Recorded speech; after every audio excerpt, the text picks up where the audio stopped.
Welcome everybody to the Edmonds Racing preview show this weekend ahead of, well, it's as big as it gets in Queensland. It's Stradbroke Day. It's JJ Atkins Day. It's a huge Group 1 day at Eagle Farm on Saturday. Also a provincial meeting here on the Gold Coast, our home track on Saturday too. But as always, we have Toby and Trent, good enough to give us their time to run through their runners. And Tobe, I can imagine the anticipation this week must have been bigger than ever, mate. 4 Group 1 chances, 4 Group 1 runners on Saturday. That must be your biggest ever. And along with that, the live chances too, aren't they? Yeah, they're real chances on Saturday. So, yep, it's our biggest Group 1 representation ever. Fortunate enough to have 2 2-year-olds in that race and 2 in the Stradbroke. So, look, credit to both horses in our team for being able to get them there and, a couple of days out still, but all in one piece and good and ready to go. That sounds good to me. And Trent, no doubt you'll tell me that it's been like any other week, mate, but every time I drive past the stable, you're leading your wisdom of water. And reports are that you've been sleeping in Ty Zone's box, mate. Not far off it. Yeah. So it's a big week. You try to downplay it a little bit, but the later it goes on and the longer it goes on, the closer you get to the race day, it's got a bit of a grand final feel about it. Well, it is grand final day. So months and months of planning, and in Ty Zone's case, 12 months of planning to get him back here to the day. All comes to fruition on Saturday. Nice. It certainly does, mate. It's exciting times. Sounds like everything's going as touch wood as well as it could have so far. I see Ty Zone was posted as the track work star of the week. But obviously we'll touch on those races a little bit later on. It was a big weekend, last weekend for the stable. Just a quick touch on that. Toby and Trent brought up 100 Queensland winners for the season, which is the first time they've achieved that. And I suppose the next big target for the guys now is to trace down their record of 63 Metro winners, currently sitting on 58.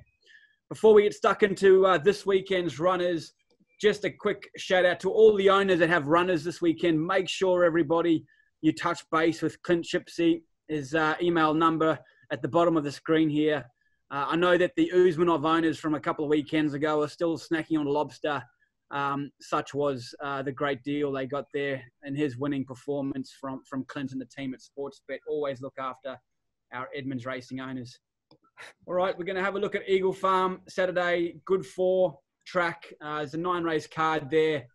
7 acceptors from the Edmonds Racing team across 5 races. And Tobe, things are going to kick off in race 3, the benchmark 75 over 1,200 metres. Heritage Sash goes around in the Sedgenho colours. Drawn 11, Robbie Fowler on Sportsbet have marked him a $10 shot with Pinnacle Star, the $3 favourite. Yeah, he's had a couple of burn-up runs his last couple, unfortunately, where he's been I thought he's ridden ordinary 2 starts ago on the other day as well. I thought, he got a lot of pressure and horse to the outside of him and didn't perform as we'd like. From the outside, from this barrier on Saturday, he's probably going to need a bit of luck as well. Either we start him up and let him stroll up outside lead or onto lead or something, try and control it. Horse just needs to probably win another one and get a bit of confidence back, I feel. But he's going well enough at home. It's just got an awkward alley and I can't get too excited, throw the punters into him, but certainly the horse has got the ability to do it just from that awkward alley. I just not quite sure what sort of run we're going to get, So as I say, he's going well enough to run well. It's just going to depend on what happens in the first, 100 metres or 200 metres, what sort of run we get and how he finishes. But I'd like to actually think he could run a place on Saturday, and that'd be a good result for him, I thought. Yeah, well, that's the thing. Each way odds, so like at $10, $11, he's going to start. He's had 13 runs in his life, and only once been outside the top 3 when he ran 4th with not much luck. So you'd like to think he's a nice each way chance. The time he did win this prep, Toby, was punted straight on the pace there at the Gold Coast, and he just kept going. Is there a chance here if the speed map said it's the right thing to do, that you could just do that again with him and be aggressive on him? Yeah, look, we could do. It's early in the day, so you know, a bit hard to work out the actual pattern as such. But look, he's got as much speed as you want to use. So if we want to do that, we can. Certainly have to be guided a bit by the jockey and what happens inside of him. But you know, maybe we might need to do something like it. It is Eagle Farm. That's the only thing. You know, that when he did that, he did that around the Gold Coast, I think, and was quite dominant. Well, deep into his prep this time too. So a lot of our horses, you know, in the coming weeks and last week are deep into their preparations and come through the back of a checkered preparation with this coronavirus all buggered up their sort of all our planning. So look, I'd like to see him do it before I got too confident. Okay. All right, nice each way chance there to kick off the day. Heritage Sash, good luck to all the owners there. Race 5's a benchmark 85, 1,000 metres. Trent, James Moss and the Tricolours team, they've been praying and crying out for a barrier. They finally got one, mate. Barrier 5, $6 chance here behind the $3 favourite, Jamie Lady, in race 5. And he's got the apprentice claim with Nick Keel on board, claiming 2 off his back. Yeah, Royal Witness. Horse is going super. His track works ever since joining has been super sharp. Last start, I know a better word to describe it other than slaughtered. And he was still tough enough to stick his head out and run fourth. I mean, he was still there halfway up the straight, but the ordinary run in transit told. So barrier 5, I think the field on Saturday is a little bit better than what he met last start. O'Day's horse, Jamie Lady, is quite smart on her day and has got an excellent fresh record, but any weight relief helps. So that's why we've gone with Nick Keel for 2 kilos off. Barrier 5 is great. Finally draws a gate. I want him to show his good customary speed, not fluff the start, basically. Put himself there and give himself every chance. Horse is going great. Can't fault him whatsoever. But that's been commonplace with how his level of work since he's arrived. So each way chance, I feel, in what looks like it to be a fairly competitive race. But one thing that gives me good heart is that he's finally drawn a soft gate and he's not going to have to work overtime to be in that prominent spot that he enjoys. So he's had a run at the track now. Look out for him Saturday to run a much improved race on what we seen 2 weeks ago. Yeah, certainly drawn to give us the best account of himself, that is for sure. Good luck to the Tricolours team there. I know that Toby and Trent would like nothing more than to get those colours up and win a race up here, that's for sure. All right, heading on to race 7, Tobe. It's the Group 1 JJ Atkins over 1,400 metres. Of course, a time-honoured race, this.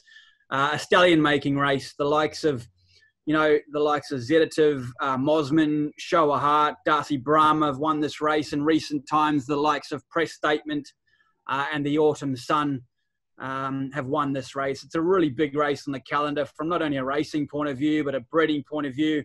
You've got 2 horses engaged.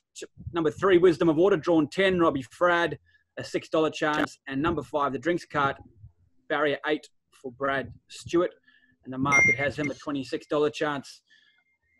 Tobe, I suppose the story of the 2 Group 1s, mate, is drawing wide barriers. But the interesting thing in it is that most of your biggest dangers are probably drawn even wider. Yeah. Yep. So probably don't want to give too much away as far as riding tactics go here, because this goes to a wide range. I'd rather keep it a bit close to our chest right now until we decide what we're going to do and how we're going to ride this horse and talk to the owners and dig into the form a little bit more. But what I will say is both colts, or both this Wisdom Water's a colt, the other one's a gelding. Obviously, they've both been to Eagle Farm in between runs.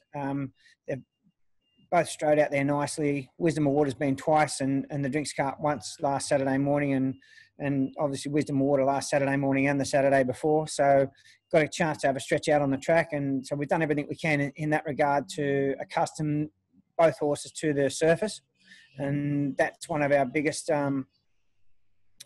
concerns is our horses going there and galloping on this type of surface first go. So they both had that chance now to, they've both raced there anyway, but they've had a refresher and got over the track nicely. Both flying. We can't have them going any better. And I thought Wisdom of Water had probably the better preparation going into a 1400 metre Group 1. I'd suggest with the two solid 1200 metre races at the Gold Coast. The Drinks Cart was probably a week or two behind him at, kicking off. But we used his 900 metre win first up as his second trial. Then he stepped out to 1100 with a big weight the other day. It's really not much between them on the track, so it's difficult to say which one's the better. But I suggest Wisdom of Water's probably had the better grounding for this race, and they'll both run super. Very confident they can finish top four, both of them. And with a bit of luck, we could bowl them over. So, but I'm not going to go into tactics or how we're going to ride them. The Drinks Cart's probably self-explanatory. Wisdom of Water, you can do either. So, but we won't go into that just yet. We'll keep that as close to our chest as we can and hatch that planned race day most likely. Yeah, nice trying to surprise the opposition. Let's talking jockeys. Robbie Frad's obviously stuck with Wisdom of Water, and Brad Stewart jumps on the Drinks Cart. He's a nice engagement there. Toby, you think he'd suit that horse? Yeah, I do. He's fearless riding. Brad, he rode Van a Girl last Saturday from a wide barrier beautifully. He very seldom makes the wrong decision, especially in a race like this. And it's a Group 1. He won't care if it's a Group 1. He's well versed and he'll be ready for it. It won't be any stress to him at all. Just like another race for him. So confident we've got probably the best two riders in the race on both our horses. So that's great. And as I mentioned, we can't split either of them, and they both run well. Yeah, no, super exciting race. Good luck to Mr. Arnon Aquis with the Colt Wisdom of Water, and of course Jason Payton, his team, who race the Drinks Cart. How good Group 1 racing. Two smart colts coming off, or two smart horses coming off a couple of wins each this preparation. Race 8's the Group 1 Stradbroke Handicap. Trent, the time-honoured Queensland race of races, I would suggest. Mate, you got two runners engaged here. Ty Zone, who's obviously just ticked all the boxes, steps up and trip, goes down and weight. Robbie Frad stays on him there.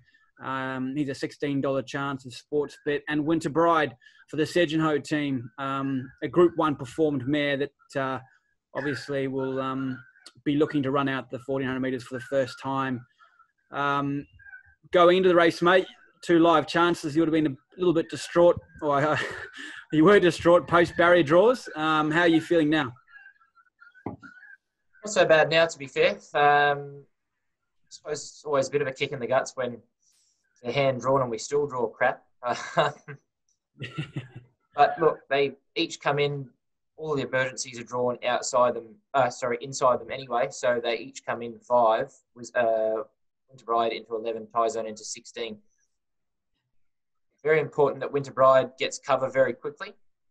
Ty Zone's a back marker in any case, and race is better that way when you leave him alone early and let him build into the race. How I would probably see it, we ride them both fairly negatively. It's a Stradbroke handicap. I've been doing a bit of reading. People are saying, there's not going to be much speed. I don't believe that in the slightest. Well, it might not be breakneck. There'll be enough, and luck in running will play a big part. So, Ty Zone, if he gets cover and can get down the middle of the track, that's ideal for him. And probably the same with Winter Bride, to be fair. No point dwelling on the past. She was basically ridden upside down the other day and done things wrong. Put a good bit of work into her since then to make sure that she's, number one, fit enough to be competitive at the 1400, and secondly, settles and comes back underneath the rider once she gets cover, which I have no doubt she will. And pretty bullish about both of them running a huge race, to be fair. I mentioned for like the last 3 or 4 weeks now that Ty Zone's goal has been the Stradbroke now for 12 months.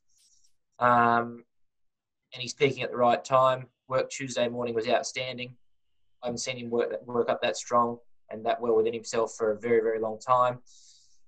And Winter Bride, if she could bowl them over with the right run, then that'd be a bit of it'd be something very special for not only us, but the Sedgemoor team as well, who have been hugely staunch supporters of ours for 4 or 5 years now, and basically have kept this mare in work to try and win a Group 1. So, it's grand final day. They both go there at their peak, and while drawn terrible, things eventuate. I don't see any reason as to why they both can't figure.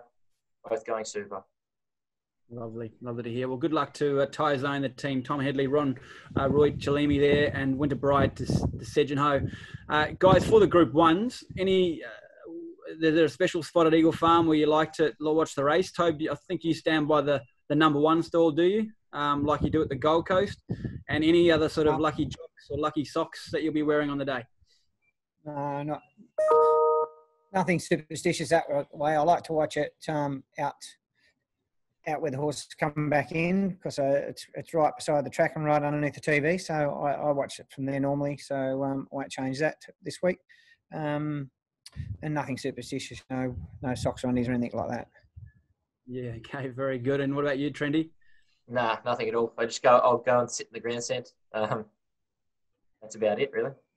Very good. All right, guys. I'm looking forward to that very, very much. I'm sure you are too. It's been a big build-up. The lucky last race is the listed Mick Dickman over 1,000 metres. Toby Ruka in here. Drawn number 1. Robbie Fowler takes the ride. He's an $11 chance here with Sportsbet. Obviously dropping back in distance. Should get a sweet run from barrier 1.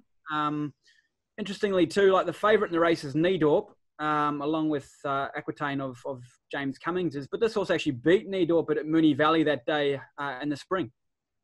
Yeah, I think there's a bit of turnaround in weight here between Needorp and him though. So we probably made it a little bit worse. Our guy's going good. I thought he may have been our track work star of the week. He actually flew on Tuesday morning. Best I'd seen him go for a long time. And I decided to keep him at the 1,000 this time because firstly, he's still learning, maturing. He wanted to over race throughout the Gold Coast Guineas the other day, and got up on the bridle and really got on hightails and stripped hightail actually. So he did a bit wrong. So we just thought, if he draws soft, leave the blinkers on him, give him one more chance at a stakes race, and hopefully he can finish off. He will. I'm quite confident he can run well Saturday. And, his $11 is quite juicy odds for beating the favourite before and beating it convincingly. So, to me, he's got a good, really, really good each way chance. Yeah, I like that. $11. Nice to hear that he worked supremely well on Tuesday. I tell you what, those track work stars that you guys have been putting up each week have been, I think you must have tipped 4 out of 5 or 3 out of 4 or something. Clearly that Tuesday work's important, and so nice to hear he went well, and good luck to the owners of Ruka and the listed Mick Dickman. All right, we're back at the Gold Coast on Saturday this weekend. Obviously, we'll head back to Friday's post the Stradbroke weekend, but on a Saturday, we'll have runners at the Gold Coast, an 8-race card there, good 4 track, and the team Edmonds have 8 acceptors across 5 races. Kicking off in race 2, Trent, an open handicap over 1,800 metres. Now, not many acceptances here, but one of them is Jeddah Fair, the mare from the West, having her 4th run for the stable. She was much better last time over 1,800 metres, and probably stripped fitter, and expect a bold run from her. Yep, certainly. Facing 4 rivals. Obviously, she's sort of free-rolling filly, or mare, sorry. Also, Harold Norman's probably goes forward with her, but I think our girl sort of holds all the aces there as far as tempo goes. I would say that just with that freshness knocked out of her now, she's drawn barrier 3. She's 4th up. We kept her at 1,800 and sort of, even though it's an open handicap, we're going back to the provincial grade in the open handicap. So down in weights is a huge thing as well. Top weight, Lotta Creek Gold's got to carry 60 kilos. So I'd be very disappointed if she didn't win, to be honest with you. I think she's improved since that last run at Eagle Farm where she just wanted to do things wrong and still sort of race a bit free and a bit fresh. So if she gets things run to suit like it looks as though she will, she's going to take a power of beating. She's strips fitter. She's prime 4th up, and hopefully we can knock her first win off, and then we can move on to something a little bit stronger over a little bit more distance. It's going really well. Yeah, nice. I suppose the key to her will be hopefully she can just relax a bit better in running this time, and hopefully fourth up, that'll be, we'll see that happen. Yeah, for sure. Just knocked the edge off her the last few runs, haven't they, which will be good. All right, race 4 is a 2-year-old filly's maiden over 1,200 metres. Toby, Satine, she's been running well, this Super 1 filly. I thought she was basically, after her last 2 performances, was getting ready to win one. And she's drawn well here. Scott Galloway takes the ride. Yeah, it has to be a leading chance, although I will note that, Written Beauty's in the race, and I thought she ran very well behind the drinks cart last time out. Yeah, I think if it started, it'd be very, very hard to beat. We thought it would have went to town. Probably could have placed it a bit better, the people that trained that. I thought that's, knocking on bowling off a maiden at the Gold Coast with a good pedigree filly like that, I would have suggested she's a town-type filly. Anyhow, that's their problem. Satine's good. She raced super the other day. Was a bit unlucky, actually. But if Written Beauty, we couldn't beat Very it. unlucky. Yeah, she was. But, if we can run second Written Beauty, I'll be happy. Very good. That's it. Yeah, you've got us all stunned here a bit, but anyway, we'll. I can't believe Written Beauty's in there. It's a 2-year-old, cost them 700,000, running at the Gold Coast in a Saturday race. Honestly. Oh, I love it, Tony. We're keen to win a race, boys. We're keen to win a race. If that gets beaten, there'll be trouble. Yeah.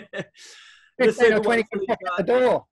Owned by the Gold Coast Turf Club members too, isn't she? So there'll be a bit of a yeah. So it'll be good to win that at the Gold Coast for them. Unfortunately, they can't be there, but yeah.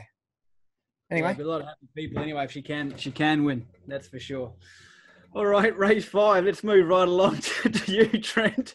Benchmark 68 over 1,100 metres, mate. 2 acceptances here. Beats Me and Isa Rocket. Beats Me drawn 5, Anthony Allen. Isa Rocket drawn 9. Just touching on both of them quickly. Beats Me was super first up for the stable. Last time out just got caught wide and stuck on pretty well for third. So would have thought he'd be a leading chance in this race. And Isa Rocket, she's second up. Her first start for the stable, I thought she was travelling well into the race, and then when they really got asked for the effort in the straight, she folded up shop pretty quickly. What do you make of their 2 chances? Yeah, she done nothing on stable debut, which was quite surprising. But I will say we didn't have her for very long, and I think she's improved out of sight. So for an improved run from her, I don't at this stage. I think she needs another 3 scratchings to actually get a run. She's 4th emergency. Beats Me has now secured a start with a scratching. He was ridden like a motorbike last start, and it wasn't ideal. I think if Robbie had his time again, he comes back in behind them and has a last crack at them. Anthony can probably, or I hope not ride him similar to Robbie, but he'll be prominent. We don't have to drive him stupid to lead or anything, but he's got good enough gate speed to position himself, on speed. Be strong late and sort of make amends for his last effort. You don't see many horses sort of ridden the way that he was last start, finish off. And that's why we've gone a couple of weeks between runs and given him a bit of a let up between runs because he had a bit of a gut buster. But work's been good. Horse looks good. Just needs things to go his way. Speed in the race, stellar power, brinksmanship, commandeering. So I think if we can just posse up behind that leading bunch and have last crack at them, clear running down the middle of the track, he'll race really well and bounce back. The other filly, if she doesn't get a run, I think there's a race for her next week, but wherever we start her, she'll run a hugely improved race. She's going pretty well. Yeah, nice. Okay, that's good info. Yeah, she's 4th emergency there, and Beats Me 1st emergency. So she'll need a few scratchings to make the field. But certainly look out for Isa Rocket next time she goes round. Nice to hear she's improved and Beats Me. Good luck to Maury Hayes and all the team there. I'd love to see that horse win for all them again. That's for sure. Race 7's a Class 3 over 1,800 metres, Toby, and we have Powering lining up here for the 2K Thoroughbreds team.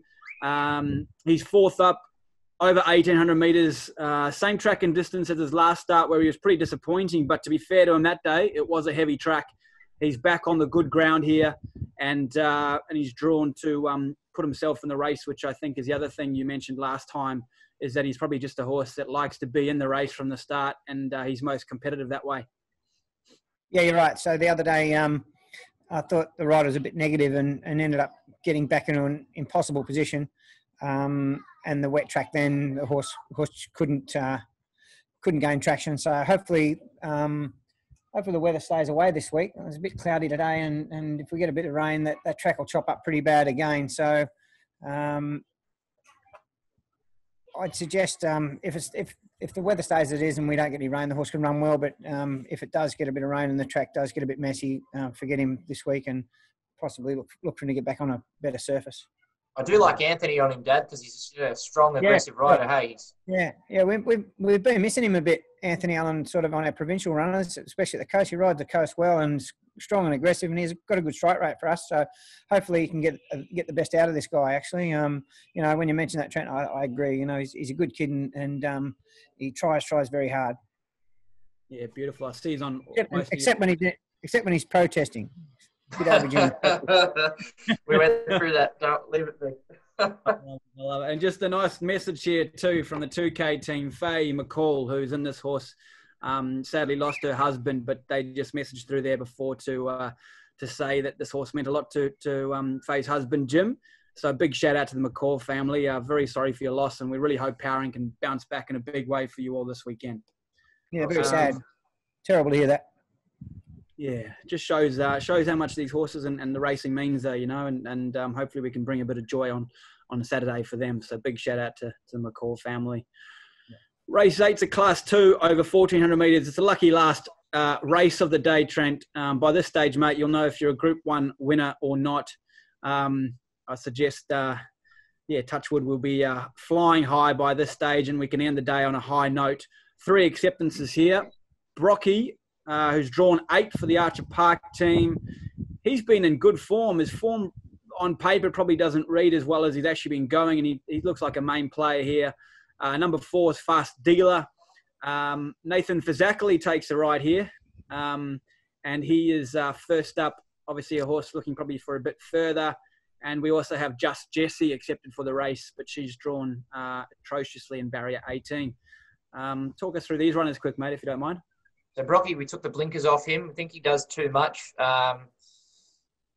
with them on, and he just over races when he gets into a good spot. So we're stripping him bare, tongue tie stays on, but blinkers come off, starting again and just backing ourselves in that what we see at home on the track, which is some not bad track work actually. Like he's certainly not the worst, but he's just too keen with the shade. So we're taking those off and letting him just use himself, and hopefully we see an improved performance because his level of work at home is certainly much better than what his race records suggest, and especially his last couple of starts. Fast Dealer, first up, no doubt needs the run.